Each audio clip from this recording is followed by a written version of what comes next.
दोस्तों साथियों, भारत देश में दलितों के साथ कितना अत्याचार हो रहा है, एक वानगी ये है। और यहाँ सबसे बड़ी बात यह है कि इंस्पेक्टर पांडे हैं, उन्होंने कहा नहीं ये गलत है।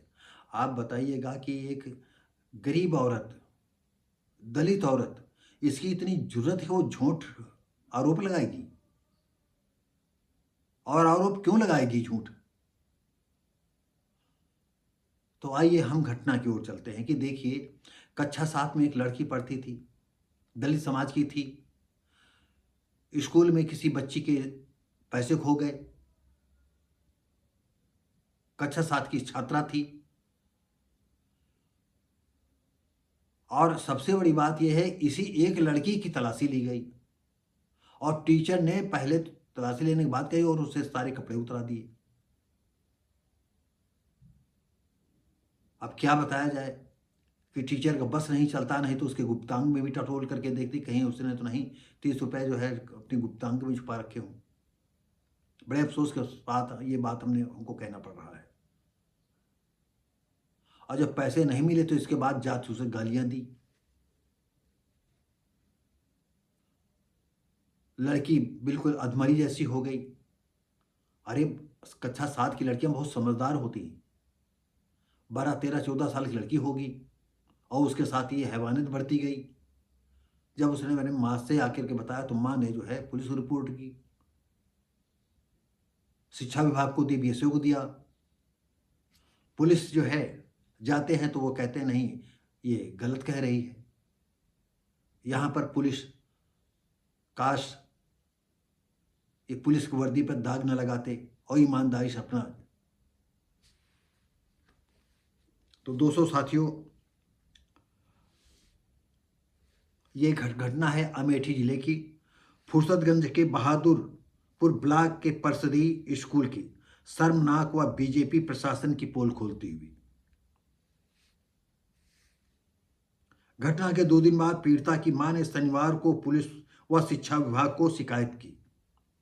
बीएसए संजय कुमार तिवारी ने बताया कि बीईओ प्रकरण की जांच दी है, 3 दिन में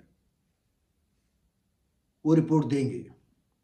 छात्रा के मैंने बताया 27 मार्च को किसी छात्रा के रुपए चोरी हो गए थे, जिसकी वजह से अध्यापिका ने लड़की को बुलाया और निर्वस्त्र करके उसकी तलाशी ली और जब पैसे नहीं मिले तो उसको जासूचक गालियां दी।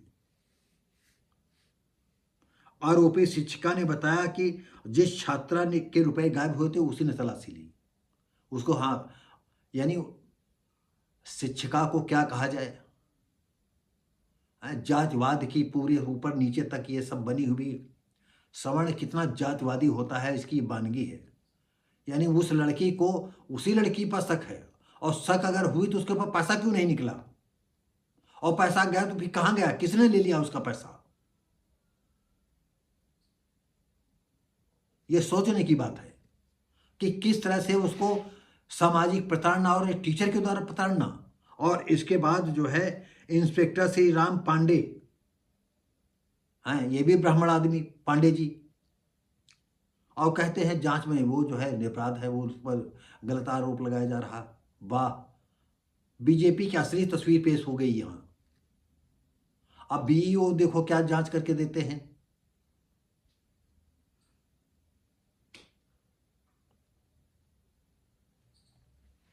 तो 200 साथियों, आपको बता दें, हमारे गांव की घटना है। एक गजानन लड़का पढ़ता था, मैं उसी उम्र में बड़ा था, और एक जमींदार टाइप का परिवार था। तो वो अपने बहनोई के यहाँ रह करके, वो टीचर हो गए थे सरकारी, तो वहीं रहते थे। और एक जमींदार परिवार का जो उनका भतीजा था वो भी टीचर था। तो जो इनका बहनोई के यहाँ रहते थे वो गरीब थे, ब्राह्मण। तो एक दिन वो गजानंद से कहते हैं कि अगर ये पढ़ लिख जाएंगे तो ब्राह्मण ठाकुरों का गोबर कौन उठाइए। मैं प्रत्यक्ष बात है ये, मेरी प्रत्यक्ष मतलब कानों से सुनी हुई बातें हैं। कि ब्राह्मण ठाकुरों का कटकर गोबर कौन उठाए, क्योंकि अब उनके पास तो इतनी क्षमता आती नहीं किसी लेबर मजदूर को गोबर कट कर रखें। और एक श्री राम पंडित थे वो इसी घर में परिवार के, उन्होंने कहा, और हमारे गंगौली गांव है, गंगौली से जो है 1 मील दूर है गढ़ी से, गढ़ी का एक राम शंकर पासी,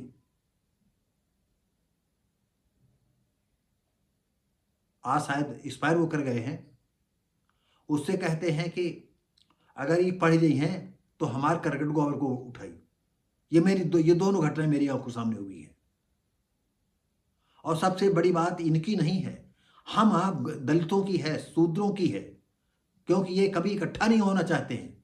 समस्या तो ये है, अगर इकट्ठा हो तो किसी की जरूरत नहीं होगी कि ऐसे शब्द निकाल दे। और आप भी जानते हो, जिसके थप्पड़ पड़ता है उसी का गाल बताता है कि मार क्या होती है। ये मारे तो जाते नहीं हैं, ये खुद मारते चले आ रहे हैं अभी तक। तो दोस्तों साथियों, ये जातवाद का भयानक, और ये धर्म, हिंदू धर्म जातिवाद, ऊंच नीच, छुआछूत का समंदर है, महासमंदर।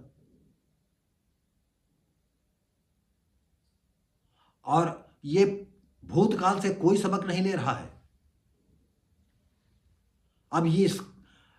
अब सवर्णों के दिमाग में चाटापेटी पड़ी है कि ये धर्म परिवर्तन करके कहीं दूसरी तरह में चले जाए, कहीं दूसरी जगह में चले जाए।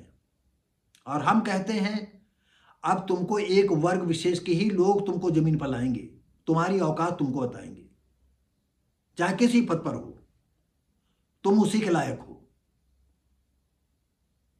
तो दोस्तों साथियों, वीडियो कैसा लगा, हम उम्मीद करते हैं आपको अच्छा लगेगा।